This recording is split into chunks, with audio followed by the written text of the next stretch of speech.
para muitos e para esse tempo que a gente está vivendo, porque, como a gente já falou aqui, talvez esse seja um momento na história da gente como ser humano, como humanidade, onde mais situações de nível emocional ou da alma têm acontecido, ou têm se proliferado. Concordam? Muita gente tem andado deprimida, ansiosa, principalmente esses dois elementos, mas várias outras ramificações dessa questão da depressão e da ansiedade têm tocado as nossas vidas. E tudo isso está dentro do aspecto emocional. Apesar de a gente entender, como eu falei, que somos um ser holístico, ou seja, um só, envolvido com tudo, ou seja, tudo nos afeta, por dentro e de fora também. Apesar disso, a gente precisa entender como a palavra de Deus nos ensina a, vamos dizer assim, navegar em meio a essa questão emocional. Porque aquilo que não tem uma resposta na palavra, vamos dizer assim, diretamente, claro que você pode buscar um auxílio medicamentoso, médico, mas tem coisas que são da fé, da construção da forma de pensar, da maneira como a gente vê o mundo, como a gente vê as coisas que estão em volta. E é nisso que é a minha parte de ministrar aqui para vocês. Aquilo que for de ordem médica, alguma questão a mais, você deve procurar aí um médico. Mas existe muito do aspecto emocional que é tratado especificamente pela palavra de Deus, e é isso que a gente vai dar uma certa atenção aqui. Amém, gente? Então, assim,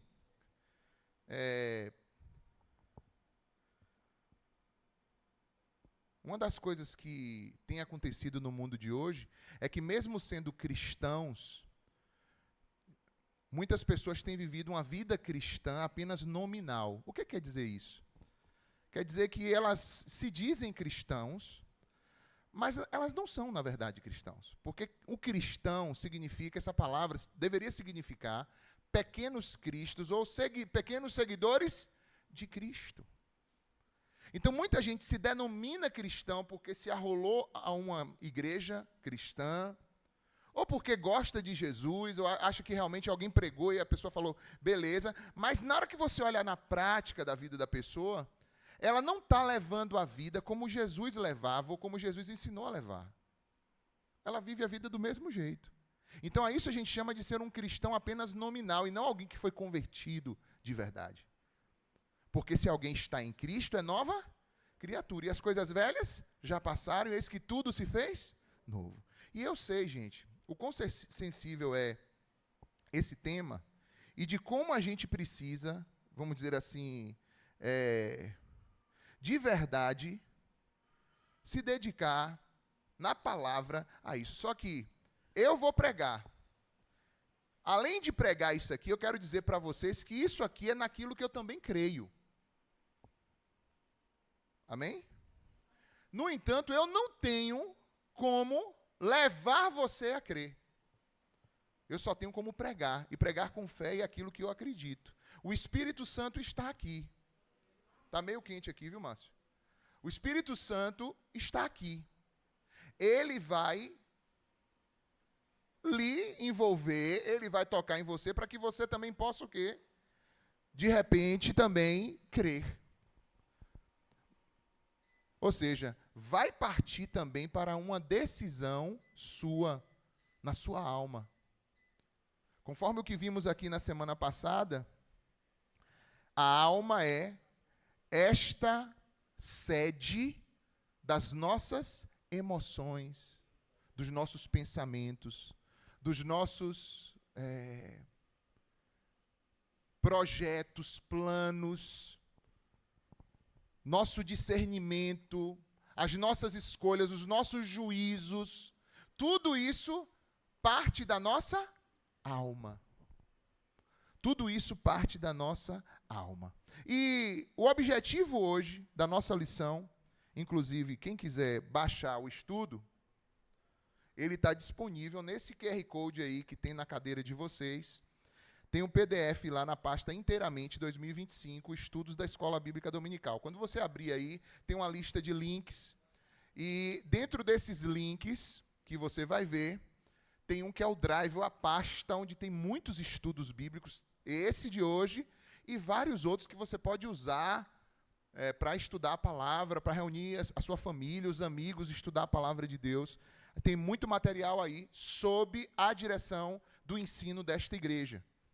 Ou seja, qual é a vantagem de você ir para esses estudos? Estudos na internet não faltam. Tem muitos. Mas esses estudos que estão nessa pasta, ou foram compostos pela nossa equipe aqui da igreja, ou foram examinados para poder ser aplicados aqui na igreja. Ou seja, é um ensino que está coerente com aquilo que ensinamos aqui do Evangelho e da Palavra de Deus. Amém? Então, o nosso tema de hoje é esse aqui, gente, ó. Aprendendo com o mestre sobre a fé e as emoções. As emoções de quem? De Jesus. Semana passada, quando eu cheguei em casa, depois da escola bíblica, foi uma EBD tremenda, irmãos, semana passada. Deus falou profundamente aos nossos corações. Creio que falará hoje também. Mas quando cheguei em casa, eu perguntei às meninas e tal, como é que tinha sido, elas gostaram. Mas Maria, né, cursa psicologia, está aí já perto de se formar. Ela falou, pai, acho que faltou você enfatizar mais que não há problemas em a pessoa ter emoções, né? E aí eu tô aqui, então, hoje, a lição de hoje, ela trata disso. Jesus era também um ser emocional. Ou seja, as emoções fazem parte. Todas elas fazem parte daquilo que somos enquanto seres humanos. E Jesus, ele é assim porque, mesmo sendo Deus, quando Jesus veio aqui, ele assumiu completamente a forma o quê? Humana. Esse é um dos mistérios que na teologia tem um nome chamado união hipostática. Você pode falar isso aí? Hipostática. O que é isso? É um termo que foi cunhado para dizer que Jesus, ele é 100% Deus, mas também 100% homem. Jesus é o único que configura essa composição. Então, esse gráficozinho aqui mostra isso. Então, a pessoa de Cristo, ele é 100% Deus, ou seja, ele tem uma natureza divina, e ele também é 100%, ou seja, tem uma natureza 100% humana. Não se divide, ou seja, a pessoa é uma só, e nem confunde essas duas naturezas. Então, enquanto Deus, a gente vai ver muitas situações, quando Jesus, por exemplo, diz assim, olha, quem me vê, vê o Pai que me enviou. Quando Jesus assume a posição que ele assume na vida dos seus discípulos, ele está dizendo, olha, realmente, eu sou Deus, mas sou Deus agora em carne. Não significa que ele é 50% Deus e 50% homem, não. 100% Deus, 100% homem. Agora, enquanto aqui esteve em carne, ele precisou se esvaziar. Se esvaziar. Abra aí sua Bíblia em Filipenses. Abra aí, por favor. Filipenses.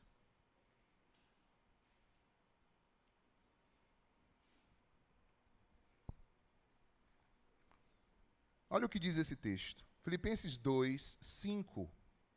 A gente vai ler do 5 em diante. Filipenses 2, 5. Eu não vou colocar no projetor porque eu estou usando a projeção daqui desse computador. E esse texto eu não coloquei aqui. Olha o que diz. Abriram aí Filipenses 2, 5. Tende em vós o mesmo quê? Sentimento. Olha só. Tende em vós o mesmo sentimento que houve também em Cristo Jesus, pois ele, subsistindo em forma de Deus, não julgou como usurpação ser igual a Deus. Antes, a si mesmo se esvaziou, assumindo a forma de servo, tornando-se semelhante aos homens, e reconhecido em figura humana, a si mesmo se humilhou, tornando-se obediente até a morte de cruz. Pelo que Deus também o exaltou soberanamente, e lhe deu o nome que está acima de todo nome, para que ao nome de Jesus se dobre todo o joelho, nos céus, na terra e debaixo da terra, e toda língua confesse que Jesus Cristo é o Senhor, para a glória de Deus. Ou seja, Jesus não veio e viveu apenas para que a gente... Beleza, eu tenho Ele como meu Salvador, amém, Ele te salvou, mas também como nosso Senhor. Ou seja, Jesus e a vida de Jesus precisa guiar as nossas vidas, inclusive no aspecto que? Emocional, no aspecto da alma. Até aí tudo bem, pessoal? Até aí tudo bem? Então, quando fala dessa união hipostática, fala desse Jesus que se esvaziou. Você viu o texto dizendo? Ele se esvaziou. Ou seja, enquanto Jesus esteve aqui, ele esvaziou-se da sua natureza o quê? Divina. Ela estava lá, mas ele esvaziou, ou seja, não lançou mão de absolutamente nada disso, porque senão ele nem conseguiria morrer. Porque Deus não morre, não é isso? Mas Jesus morreu enquanto o quê? 100% o quê? Homem. Mas ele não foi retido na morte. A morte não teve domínio sobre ele, porque enquanto Deus ele também não tinha pecado. Então, o Espírito de Deus o levanta dentre os mortos. Então, é isso que significa a natureza hipostática de Jesus. E essas naturezas não se confundem. E eu vejo muitas vezes algumas pessoas dizerem assim, Alex, você não pode falar isso para mim, porque, poxa, você há de convir, Alex. Aí é Jesus, né? Eu sou eu, Jesus é Jesus. Vocês já ouviram alguém falando assim? Sim ou não? E parece que isso é uma desculpa para que a gente não deixe Jesus moldar o que somos. Como se Jesus não tivesse esse direito, como oleiro, de moldar a nossa vida. Então eu posso me proteger dizendo assim, não, Jesus não passou o que eu passei. A gente vai ver hoje que ele passou exatamente o que a gente passou, e até mais, muito mais. Jesus passou por provações de forma integral, completa. Coisas que talvez você nunca vá passar na sua vida. Jesus passou. E ele nos chama a viver de uma determinada forma em todos os aspectos, inclusive nos aspectos emocionais. Amém? Então, como Deus, Jesus salva, Jesus faz milagres. Como homem, você vai ver, por exemplo, na Bíblia, Jesus teve fome, teve sede. A gente vai ver hoje o versículo, Jesus o quê? Chorou. Então, é mais ou menos sobre isso, essa união aí hipostática. Então, olha só. Nesse estudo, nós faremos uma reflexão sobre como as emoções de Jesus guiam a nossa compreensão da fé e da compaixão nas nossas vidas. João 11:35, considerado o menor versículo da Bíblia, diz o quê, gente? Quem não sabia? Olha qual é o menor versículo da Bíblia. Jesus chorou. A gente vai ler ele no contexto, daqui a pouco. Mas o que eu quero destacar agora, já nesse início, é que a gente pode ver que Jesus era uma pessoa compassiva. Ele mostrava compaixão. Jesus não era alguém que vivia isolado de quem estava à sua volta. E enquanto exemplo de perfeição humana, isso significa que nós devemos viver isso. Porque uma das formas que a gente tenta viver para talvez lidar com o nosso emocional é a gente se isolar das realidades, não é isso? Toda vez que a gente precisa lidar com o nosso emocional, geralmente a gente faz o quê? A gente tenta correr e se isolar. A gente tenta correr e tentar tirar o máximo possível daquilo que nos afeta em volta. E eu sei que é necessário a gente ter um tempo devocional, tempo de reclusão, de intimidade com Deus, ir para o nosso quarto, fechar a porta. Mas a gente tem que tomar cuidado para isso não se tornar uma atitude exagerada e a gente realmente se isolar demais, porque essa não é a perspectiva que Jesus viveu. Jesus lidava com o emocional dele, não se blindando das coisas que estavam em sua volta. Pelo contrário, ele tinha sempre uma atitude de compaixão. Compaixão. E o que é compaixão? Compaixão é você sentir a dor do outro, por meio da ação do Espírito de Deus na sua vida. Alex, qual é a diferença de compaixão para um termo que é muito comum nos discursos de hoje, que é um termo chamado empatia? Existe uma diferença. Empatia tem a ver com aquilo que você exerce conforme a tua decisão de livre da sua seletividade, o que é que você se envolve ou não, manifesta empatia ou não. Já quando a gente trata de compaixão bíblica, fala daquela coisa a qual você abriu mão do teu controle e está dizendo, se Deus pôs isso aqui no meu caminho, então, obrigado, mano. Se Deus pôs, esqueci minha caneca. Se Deus pôs isso aqui em meu caminho, significa que Deus quer que eu me envolva. Como, por exemplo, a gente sabe da parábola do bom samaritano. O cara estava totalmente em outra, ele ia fazer uma viagem de comércio, alguma coisa desse tipo, e de repente, no seu caminho, ele se confronta com uma situação de um cara que havia sido assaltado e tinha sido espancado e deixado como se estivesse morto. E aquele homem desce do seu cavalo lá, da sua cavalgadura, se envolve em toda a ferida e toda a dor daquele que tinha sido assaltado, faz tudo o que lhe é possível, inclusive levando ele para uma estalagem para que alguém pudesse cuidar dele dali para diante, para então seguir sua rota. E Jesus usa isso como um exemplo de amar o próximo, ou seja, de exercer o quê? Compaixão. Então, compaixão, ele está para além dessa nossa forma seletiva de escolher quem a gente ajuda, de quem a gente se compadece. Isso aí é empatia. Compaixão é mergulhar naquilo que Deus está fazendo e nas dores e feridas que Deus quer sarar nesse mundo e está contando comigo e com você.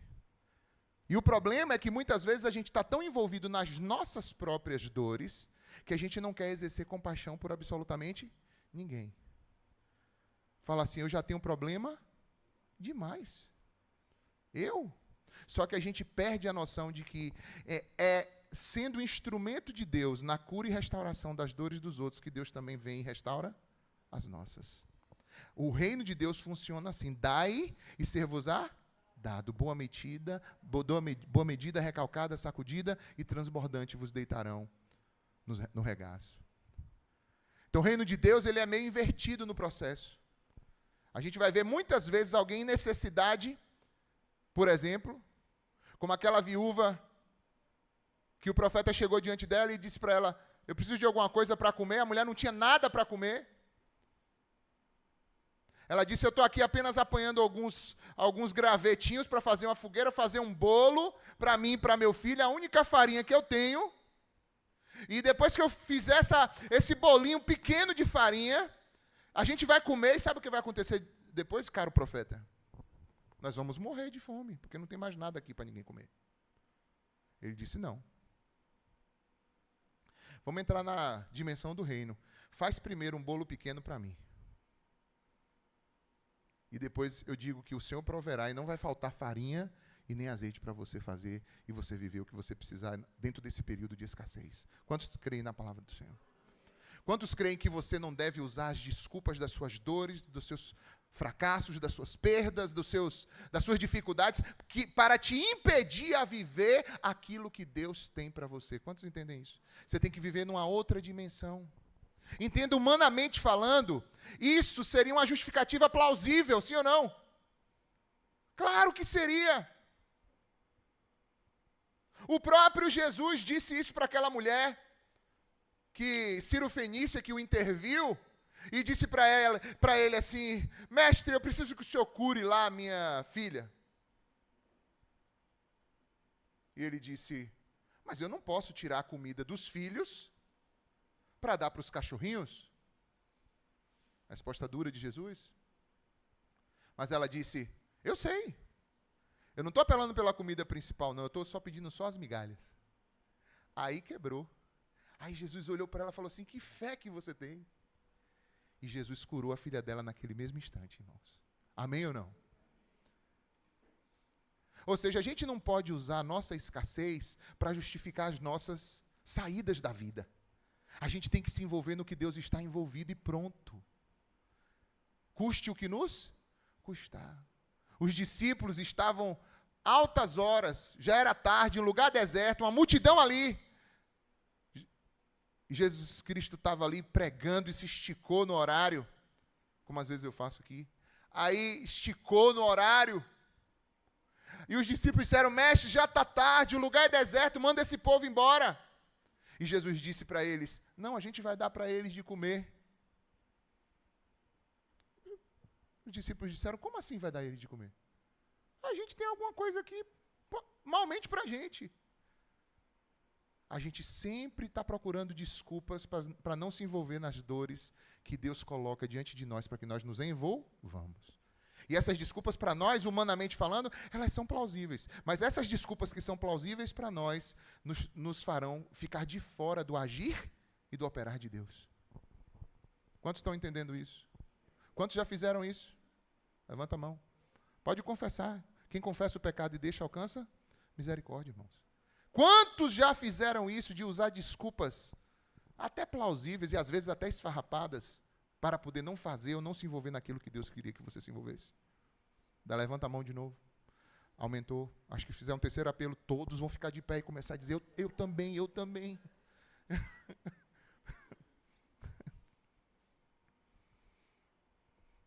Quando o texto diz que Jesus chorou, Jesus está dizendo: olha, emoções não são coisas demoníacas. Emoções são do ser humano. É normal.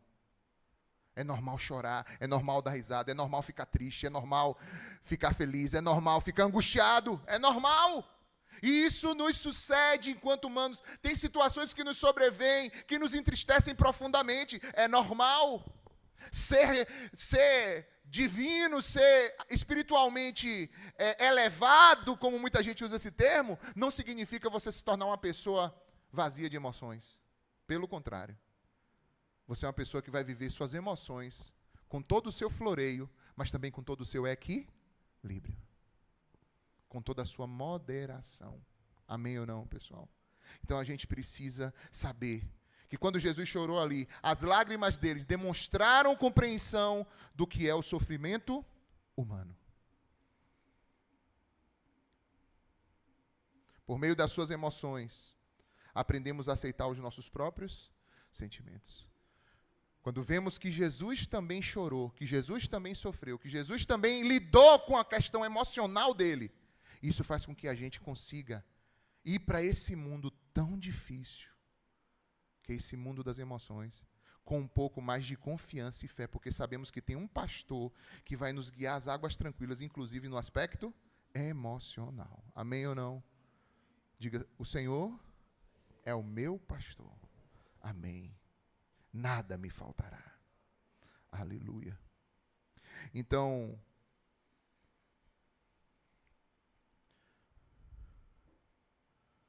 olha o que diz esse texto de Hebreus, capítulo 14, versos 15 e 16. Vamos ler juntos aqui na tela? Pois não temos um sumo sacerdote que não possa se compadecer das nossas fraquezas, mas sim alguém que, como nós, diga aí, como nós, passou por todo tipo de tentação, porém sem pecado. Qual é a diferença de Jesus para nós?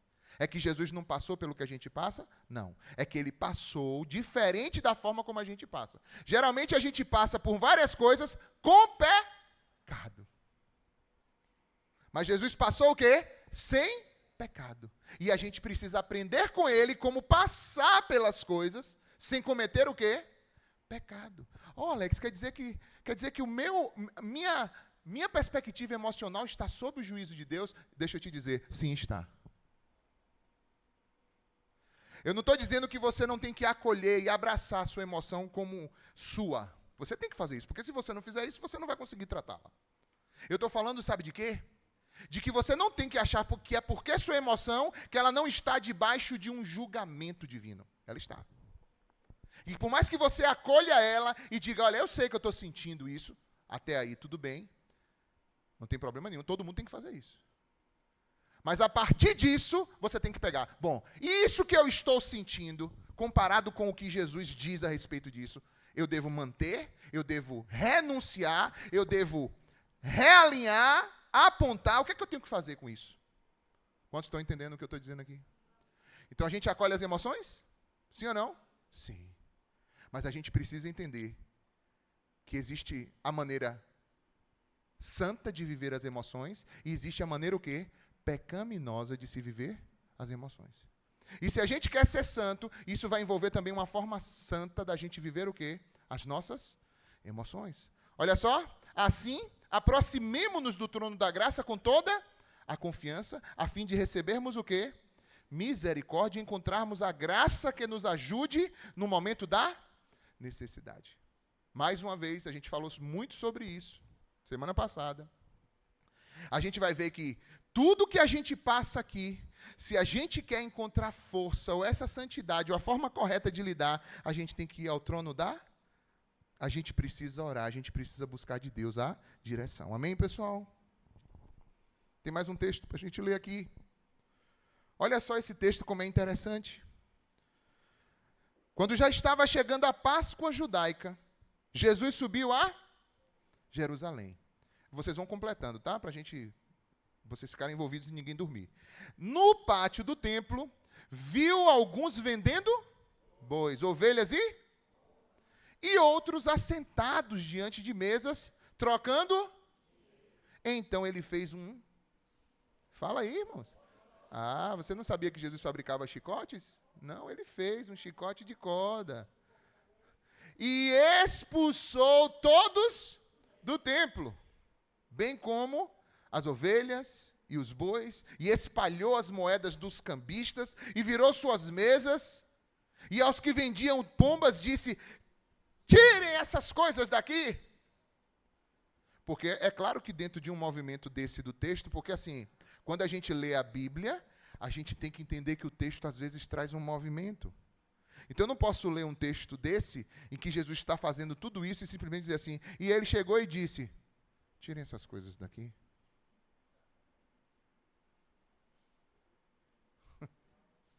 Claro que não, my friend, não tem como.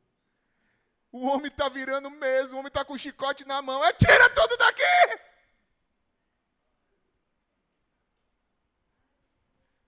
Tira! Parem de fazer da casa de meu pai um mercado.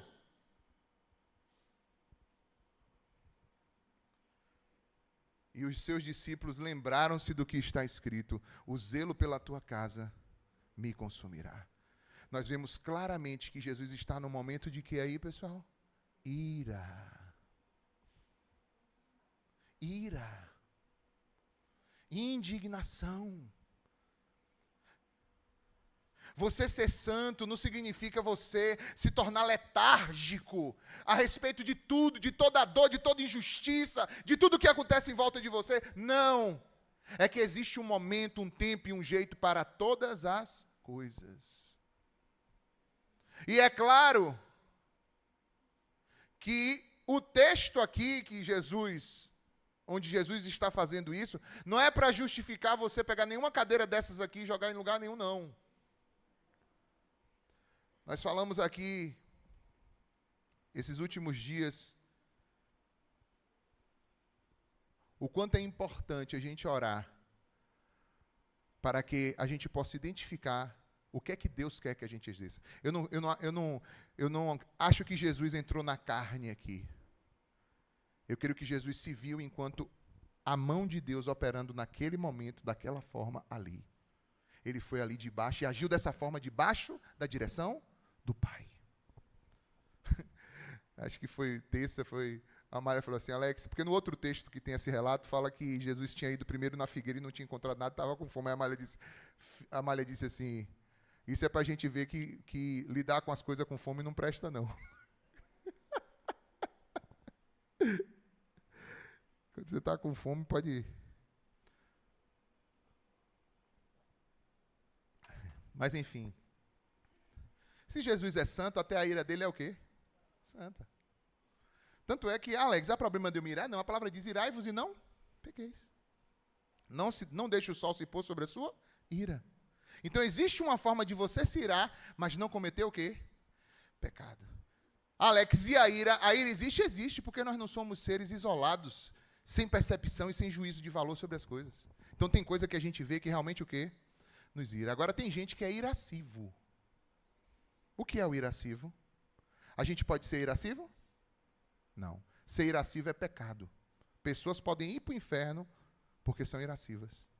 Porque nunca permitiram o Espírito Santo agir e moldar seu caráter.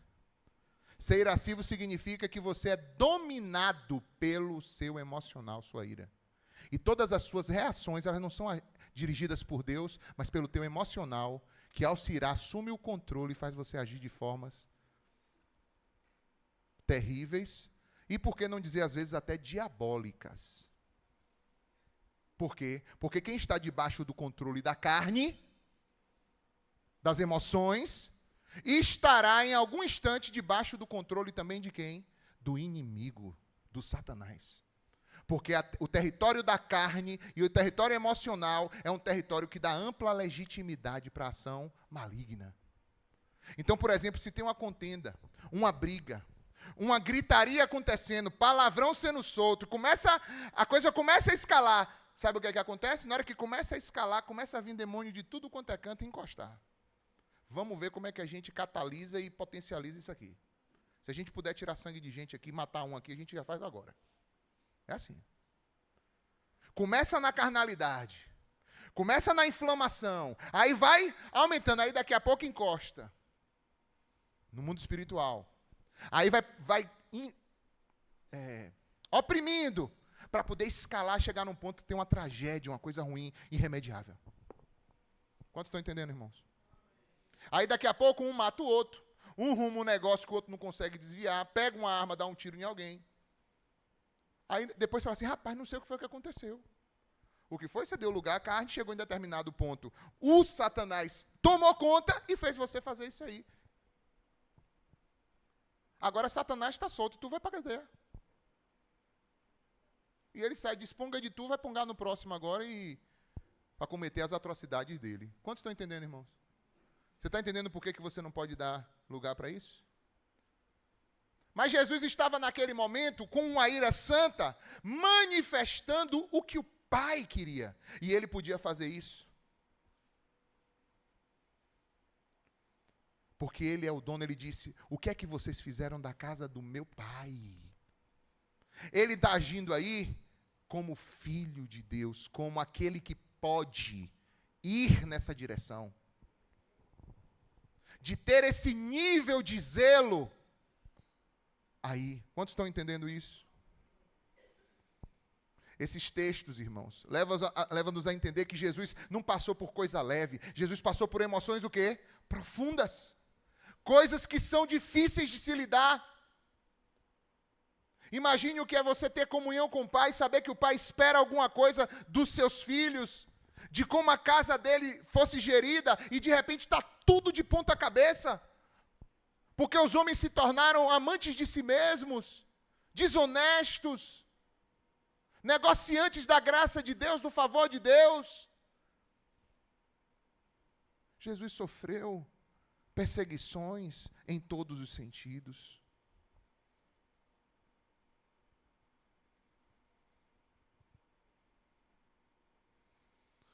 E por mais que ele expressasse choro, alegria, indignação, como agora a gente leu, sempre existia um sentimento de compaixão nele. Porque ainda que ele estivesse fazendo isso, sabe o que estava motivando ele? Não era o zelo pelo zelo, mas o zelo pelo amor de Deus por aquelas vidas que estavam perdidas, vivendo uma expressão religiosa completamente diferente do que Deus esperava, e que não ia trazer para elas nenhuma esperança, nenhuma vida verdadeira. Então o Senhor está operando para poder restaurar vidas ali, mesmo que seja com chicote na mão.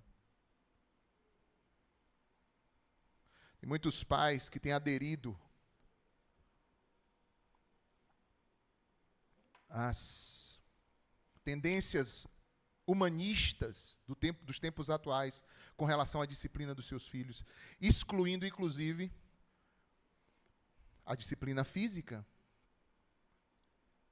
que não estou falando de espancamento, nem de exagero, mas aquela disciplina física que faz, em determinado período, a criança saber entender quais são os limites e qual é o prejuízo da desobediência. E eu estou falando disso, dizendo para vocês que estão aqui, pais e mães, ou os que ainda vão ser pais e mães, é uma aposta muito, muito arriscada. Se eu fosse você, eu obedeceria o que diz a palavra. A palavra diz que a gente deve disciplinar, ensinar, inclusive corrigir os nossos filhos com alguns açoites, se assim for necessário. Claro, existem idades e maneiras para todas as fases. Tem fases que tirar um celular, por exemplo, vale mais do que 1000 açoites. Não, prefiro que você me dê 1000 açoites, mas me dê o meu celular.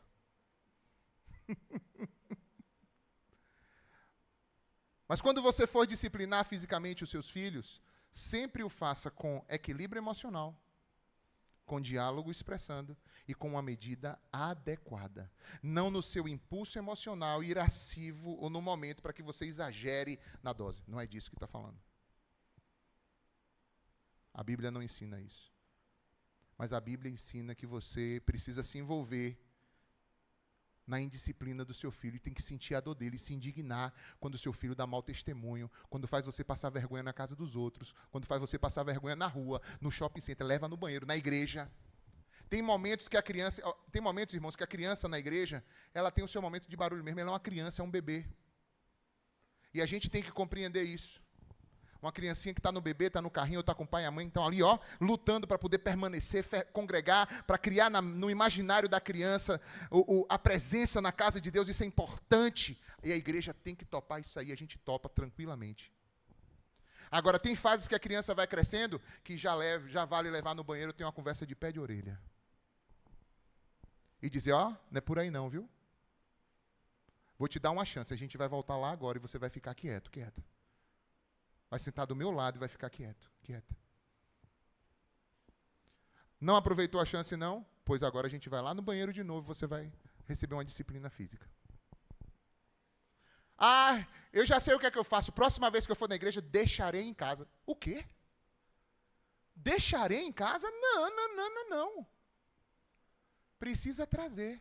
E ensiná-lo a conviver nessa ambiência aqui. O responsável é você. E Deus vai cobrar de você, pai e mãe. Deus vai cobrar de você. Porque quando você não faz isso, significa, sabe o quê? Que você não está amando o teu filho, biblicamente. Você está ignorando a indisciplina dele, o desatino dele. Ele está por si, e a criança deixada por si envergonhará os seus pais sempre. Os filhos não sabem o que é que eles querem, não. As crianças não sabem o que é que querem. Não, deixa ele saber, ele vai escolher, e ele vai escolher. Vai escolher nada, sabe escolher nada? Quando tiver na idade de escolher, ele vai escolher. Agora quem escolhe sou eu. Tem que ser assim, pai e mãe. Vai crescendo, vai ganhando maturidade, você vai ampliando a dimensão onde ele vai fazendo as suas próprias escolhas. Mas tem hora que não tem escolha nenhuma. Não tem escolha nenhuma. Mas aí eu vou bloquear a criatividade. Não vai bloquear nada, pelo contrário. Você vai acumular ela para no momento certo ela expandir do jeito que tem que ser. Você vai disciplinar ela, você vai tratar ela do jeito correto. Tem muitos filhos que estão sofrendo na vida de adultos hoje, sabe por quê? Não foram disciplinados corretamente pelos seus pais. Tem muita gente sentada aqui, que está aí se quebrando para poder alinhar a vida, está lutando. Por quê? Porque faltou taca. Porque faltou limite na hora certa que precisava dar.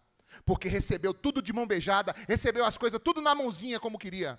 Aí agora está tendo dificuldade para poder lidar com suas realidades.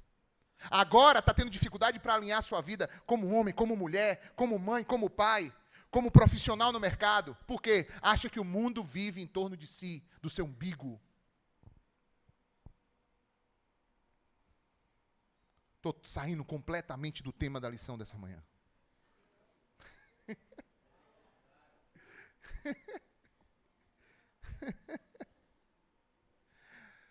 Então eu peço aos pais e às mães, sejam firmes com seus filhos, sejam doces, Sejam como uma rapadura, doces, porém firmes.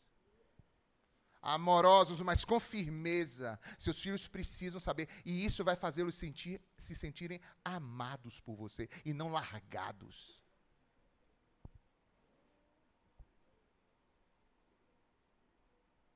Eu vejo aqui muitas crianças em idade já de disciplina. Os pais, olha assim, ó. Teve épocas na igreja que a própria diaconia da igreja dava um jeito. Sabiam disso? Sabiam disso? Se você não sabia, fique sabendo. Tinha épocas na história da igreja que a criança queria ver qualquer coisa, até o versículo ela já tinha trocado, ela dizia assim, resistir ao diácono e ele fugirá de vós. O versículo é resistir ao diabo, mas para a criança era resistir ao diácono.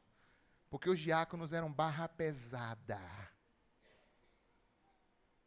Não estou dizendo que isso é a medida certa, eu estou dizendo assim, que muitas vezes, por ausência da disciplina dos pais, isso vai sendo o quê? Empurrado e terceirizado para outros. Quantos professores eu vejo chorar, desesperados, porque não sabem mais o que fazer.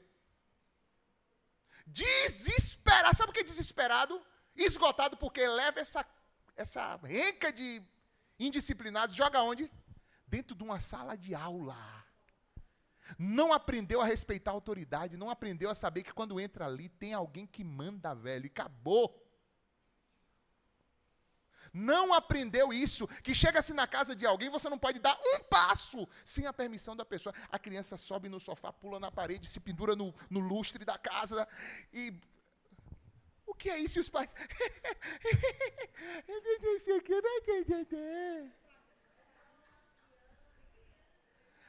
É coisa de criança, você entende, não é? Entende uma... Não podemos xingar em púlpito. Temos que controlar as nossas emoções. O que é isso? Aonde vamos parar com isso? É por isso que esse texto está aqui. Para que a gente entenda que as coisas não vão correndo solta, não, que tem coisas que são nossa responsabilidade, que quem tem que tomar uma postura enérgica, enérgica para poder estabelecer o limite, somos nós, assim como Jesus fez naquilo que lhe era cabível. Assim tem coisas que são cabíveis para mim e para você. Quantos estão entendendo, irmãos?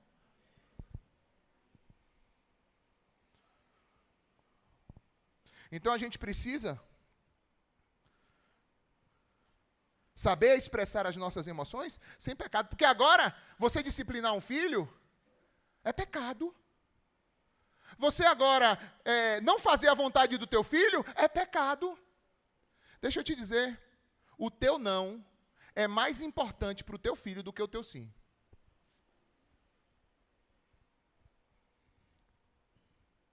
O teu não é mais importante para o crescimento e para o caráter do teu filho do que o teu sim. Se tudo que ele exige, pede, demanda, você diz sim, você vai deformar o caráter dessa criança e você mesmo vai ter dificuldade no futuro e vai botar essa dificuldade na mão de outro que vai ter que conviver com ele lá na frente.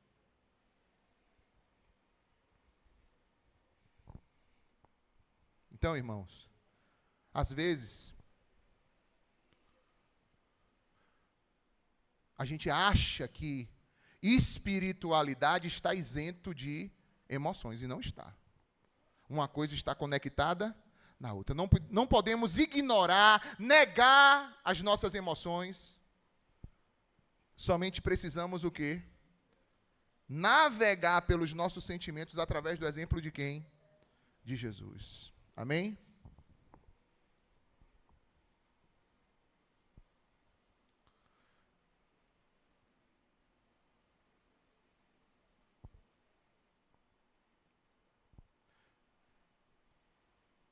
Quando a gente se compadece, irmãos, uma das coisas importantes é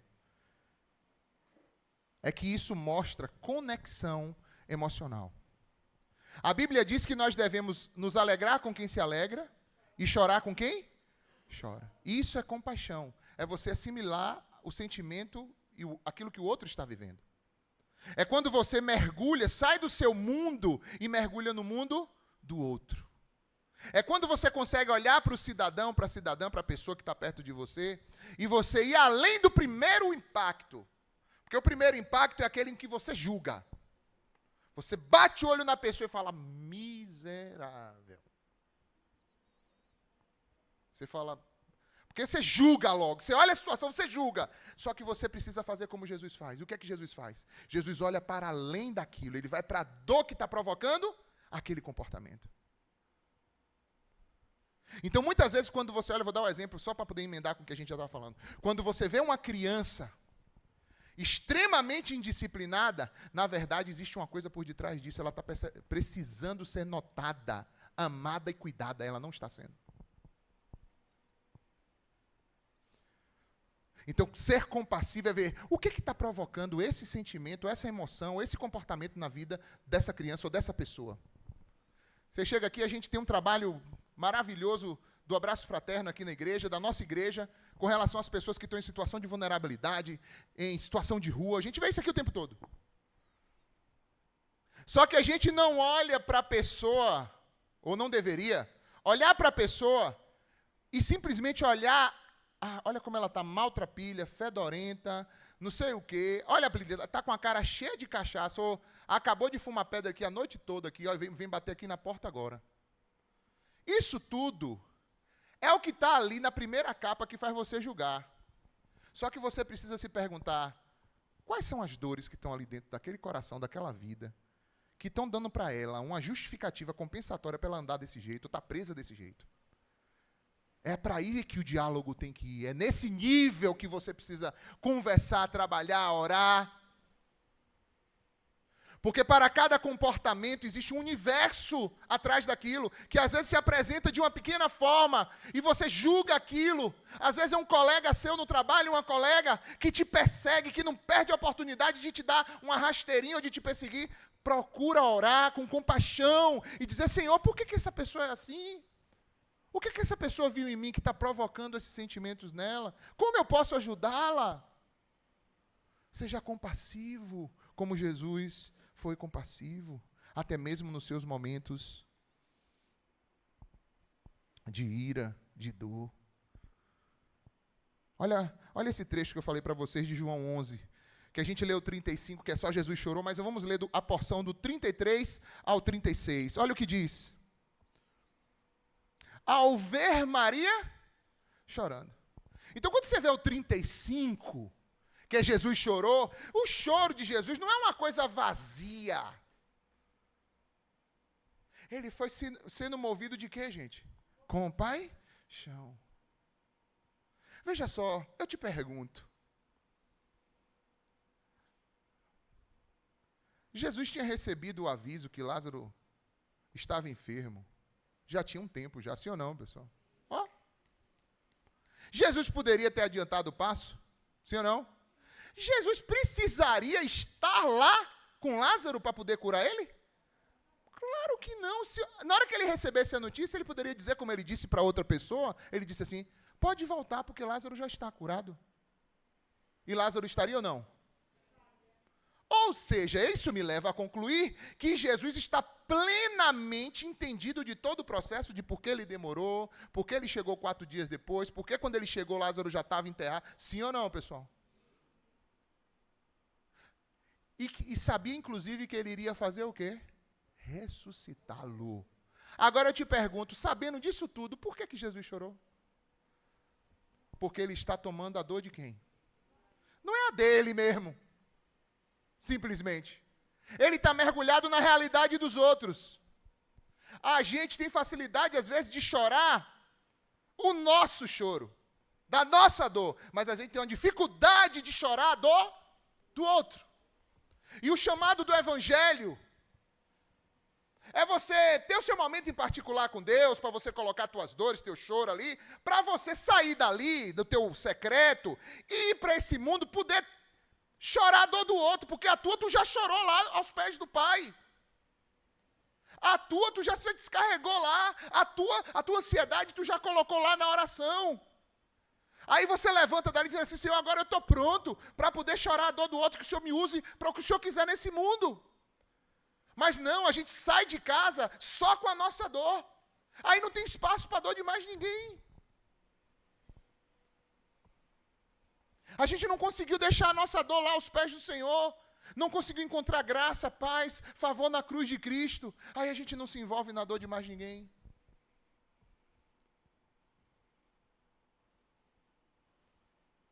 A pessoa te conta um problema. Ô, para aí, fulano, esqueci de começar a te contar os meus. Até o burro do carroceiro chora.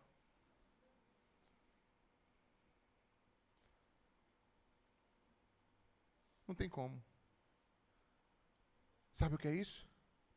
Às vezes estamos carentes de uma vida de oração, onde a gente possa encontrar alívio na presença de Deus e ali encontrar fortalecimento para sair como instrumentos de Deus para aliviar dores dos outros, conforme Deus quer que a gente alivie. Quantos estão entendendo? Não ouvi um amém. Não ouvi ninguém dizer, usa-me, Senhor. Não ouvi ninguém dizer assim, eis-me aqui, Pai. Não ouvindo nada disso. Cadê vocês?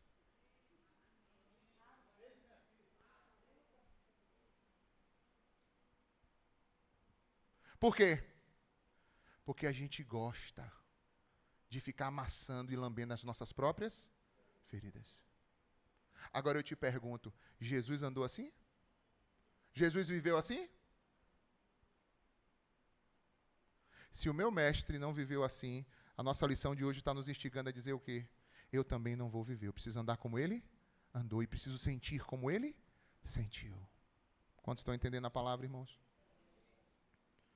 Olha só o que diz ainda o texto. Ao ver chorando Maria e os judeus que a acompanhavam, Jesus agitou-se no espírito e perturbou-se. É muita coisa emocional envolvida nesse momento. Jesus está perturbado no seu interior. Isso significa que perturbação no interior também é santo, porque se Jesus teve, que eu não preciso tomar remedinho nenhum agora ainda. Mas não, qualquer coisa agora, eu não posso sentir nada, não posso dar uma chorada, não posso passar uns dias mais. Não, já tem que ir logo para tomar alguma coisa. Tem alguma coisa errada comigo, eu tenho que tomar alguma coisa. Quando não é, todo dia toma cachaça, todo dia bota uísque, toma, todo dia tem que fumar um baseado de maconha, todo dia tem que fazer uma coisa para poder não ficar de cara com sua realidade, porque não quer orar, não quer se derramar diante de Deus, não quer esperar de Deus a resposta. Todo dia tem que estar numa balada diferente, todo dia tem que fazer alguma coisa, todo dia tem que encher a cara de série da Netflix para ficar até na hora de pegar no sono, aí fica perturbado o tempo todo. Vai orar. Vai buscar a presença de Deus, vai se derramar. O Senhor vai colher do teu rosto as tuas lágrimas. O Senhor vai te aliviar, o Senhor vai trazer suprimento emocional para você, creia. As saídas humanas estão aí? Estão, mas eu vou lhe dizer. Elas não têm resolução completa como o Senhor tem. Tu está precisando, está fazendo, amém, faz, mas não deixa de buscar o Senhor não. Porque tudo isso vicia. Quando você encontra um caminho que você acha que aquilo ali deu um alívio para você, você fala, olha, de novo. Ó, aí passa. Aí você, de novo. Aí passa. Aí daqui a pouco você, duas. Aí passa. Você fala, que negócio estranho, mas me deu um alívio. Daqui a pouco você está assim, ó. E já não encontra mais alívio. É isso aqui exatamente que eu estou te falando. E não encontra satisfação. É isso onde está a porta do vício, a porta da bandeja, que muitas vezes é oferecida para te trazer uma pseudo-resolução da tua vida. Entenda, irmãos? Muito da nossa trajetória não significa resolver, não. Tem coisas que se resolvem. E tem coisas que a gente aprende a conviver. Tem coisas que você sabe que vão estar ali, mas você sabe o quê? Eu não estou lidando com isso aqui sozinho. Ô Senhor, eu te peço, Pai, muda essa trajetória, muda essa situação. A situação não muda. Bom, se a situação não muda, eu é que preciso me adaptar e saber como é que Deus vai me fazer o quê? Navegar no meio daquela situação. É isso ou não? Tem coisas que mudam? Tem. Tem coisas que demoram para mudar? Tem coisas que nunca mudam? E para cada uma delas, Deus sempre tem uma direção. Uma companhia para você. Nem sempre uma resolução ou resposta rápida como você espera.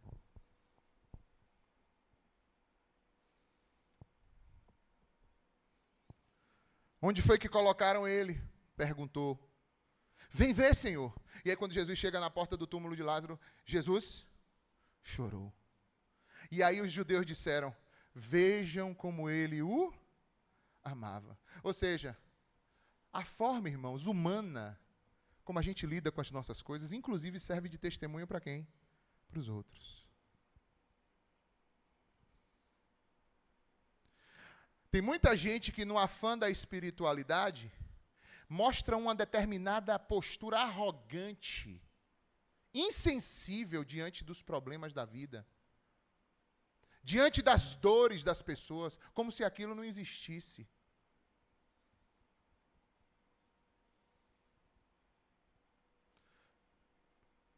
Faça isso não. Jesus não agiu assim. Mesmo sabendo que ia ressuscitar Lázaro, Jesus chorou. Amém, irmãos? Olha esse outro texto.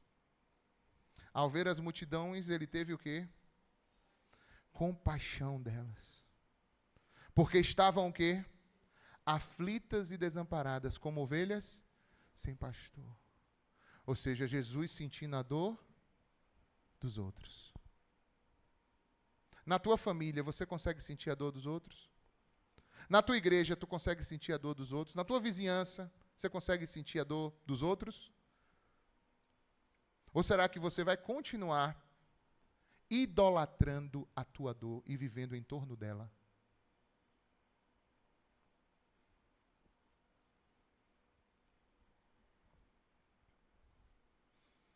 Existe muito mais acontecendo em volta. E a gente precisa ter compaixão. Compaixão que se demonstre não só pelo sentimento, mas também por ações.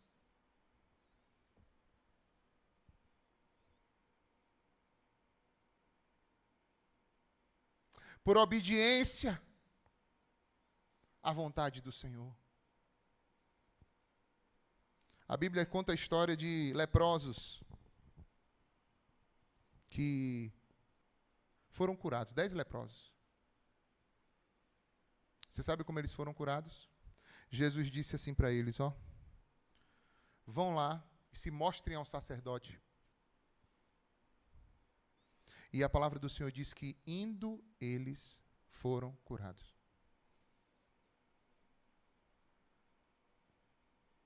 Jesus não curou eles para eles irem para os sacerdotes. Isso também pode acontecer, mas eu estou dando um exemplo dessa situação, aplicando aqui o que eu estou falando. Jesus, às vezes, manda a gente ir, e é enquanto a gente está indo que a gente recebe as nossas curas. Amém ou não, pessoal? Quantos podem entender essa palavra hoje? Dá glória a Deus. Aleluia. Aleluia. Olha mais um texto. Marcos 3:5. Irado, olhou para os que estavam à sua volta e, profundamente entristecido por causa do coração endurecido deles, disse ao homem, estenda a sua mão. E ele estendeu a mão e ela foi restaurada. Esse é o texto daquele homem da mão ressequida. Sabe o que é que Jesus estava olhando? Como as pessoas adentravam e saíam no local de reunião. E as pessoas se tornaram insensíveis no local de reunião. Como às vezes a gente chega aqui, ó, e às vezes a gente não está amplo, não está com a pupila dilatada para captar o que precisa captar, não está aberto de coração, dilatado. A gente chega, senta fechado, levanta fechado, sai fechado. E Jesus disse, o coração de vocês está endurecido. E Jesus ficou irado com isso.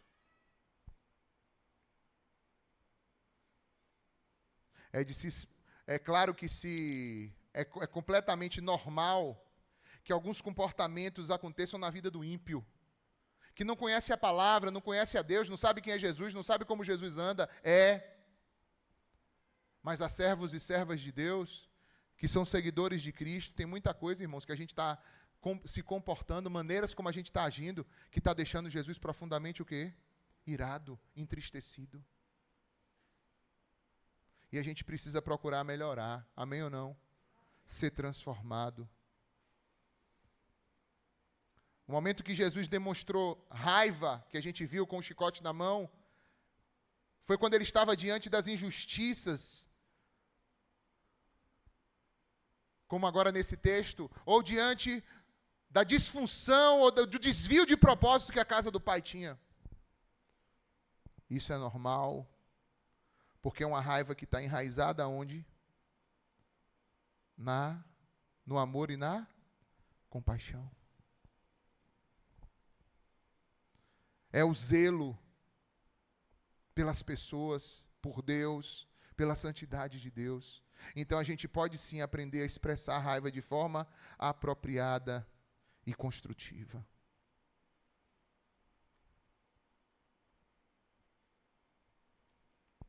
O que é que a gente pode se desafiar nessa manhã?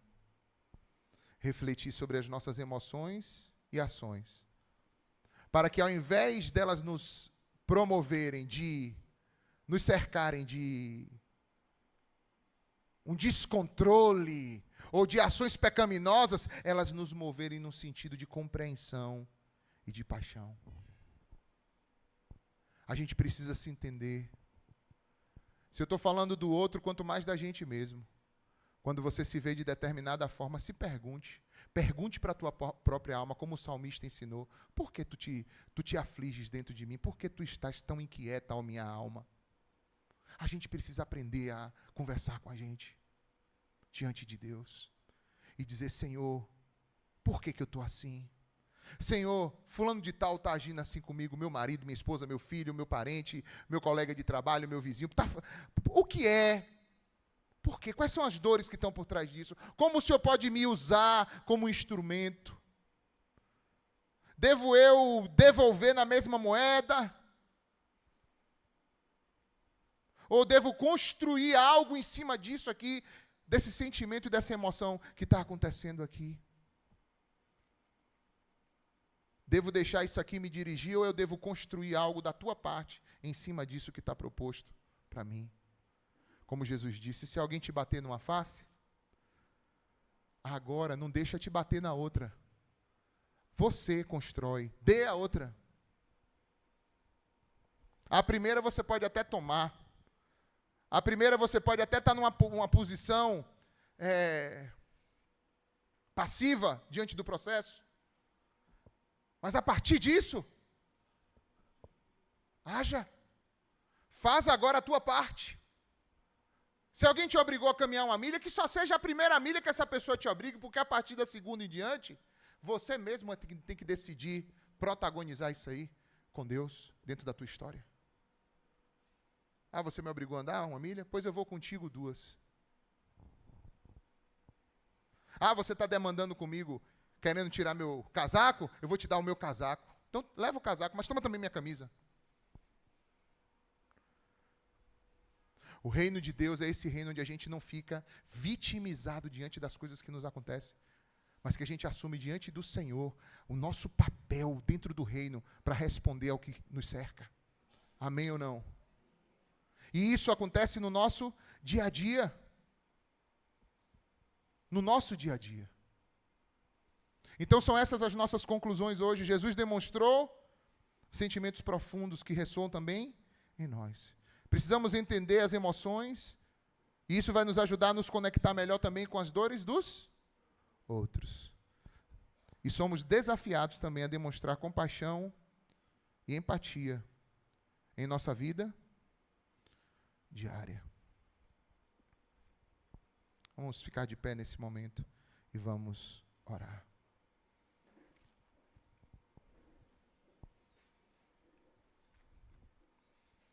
Eu quero orar. Queria que você escolhesse mais 2 pessoas aí, 3 em 3, que vocês se organizem aí para orarem uns pelos outros. Ao final desse tempo depois eu encerro com uma oração. E a gente vai se preparar para a ceia do Senhor.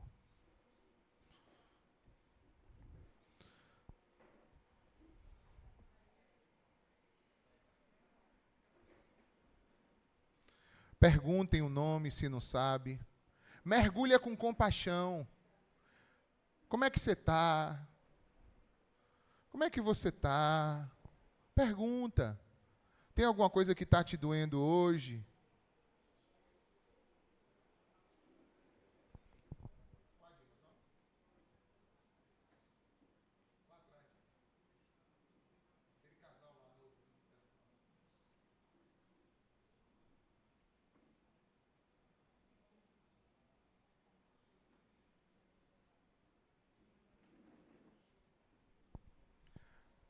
Pergunte os nomes. Pergunte se tem uma oração, se tem algo doendo hoje.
Aleluia.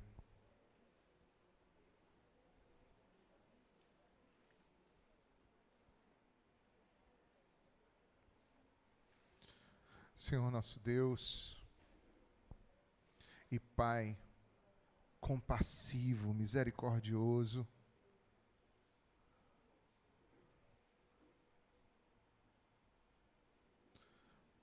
Pai que nos compreende, se compadece do nosso sofrimento, das nossas dores, que nos alivia, que nos faz sermos sarados, que também nos instrui, nos molda, para que saibamos, Senhor, como atravessar isso da forma emocionalmente saudável, coerente com o Teu Filho Jesus,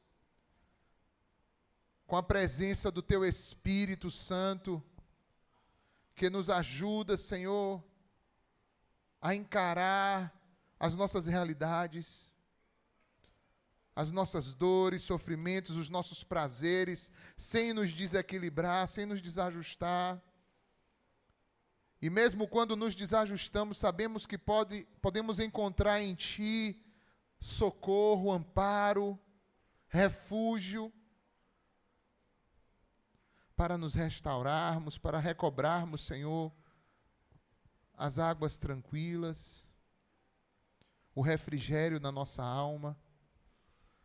Oh, Espírito Santo, nós estamos aqui diante da Tua presença, Pai. Que o Teu Espírito venha sobre a vida de cada um de nós aqui, nos tratando, libertando os nossos corações, nos moldando conforme a Tua vontade, o Teu querer para as nossas vidas. Ajuda-nos, Senhor. Ajuda-nos. Que nós possamos em Ti ter a consciência de nossa própria emoção e pelo poder do Espírito encontrar a moderação necessária, Senhor, para que essa moderação seja testemunho que vai salvar vidas, que vai transformar histórias, que nos faça, Senhor, estarmos também resolvidos de maneira a conseguirmos nos envolver e ter compaixão de outros, ao invés da gente ficar o tempo todo só em torno das nossas próprias dores. Nos ajude, Senhor. Às vezes é tão difícil, Pai, porque as realidades são tão confrontadoras para nós. Estão diante de nós de forma tão diária, contínua. Nos ajuda a saber como trafegar diante disso. Navegar no meio disso com o Teu controle, com o Senhor acalmando essas tempestades, nos ensinando como andar também sobre essas águas revoltas. Acima de tudo, Pai, o que a gente quer é que o Senhor nos santifique emocionalmente falando, nos santifica na nossa alma, para que nós possamos Te servir. Seja com meus irmãos aqui nessa manhã, tanto quem está aqui como quem assiste no online, eu peço a Tua bênção e cura e restauração emocional hoje aqui. Eu peço libertação, cura emocional aqui, em nome de Jesus. Estenda a Tua mão poderosa, Senhor. Estenda a Tua mão. Às vezes é um emaranhado complicado, a gente não consegue enxergar saídas, a gente vê tudo tão embaraçado e o Senhor está dizendo: meu filho, minha filha, olhe para mim, olhe para a cruz. Está consumado, está feito. Simplesmente confia e descansa em mim. Oh, Senhor, ajuda-nos a olhar para Ti, Autor e Consumador da nossa fé. Ajuda-nos a encontrar em Ti o amparo que precisamos, Senhor. Em nome de Jesus, Senhor, pelo Teu poder. Em nome de Jesus. Amém.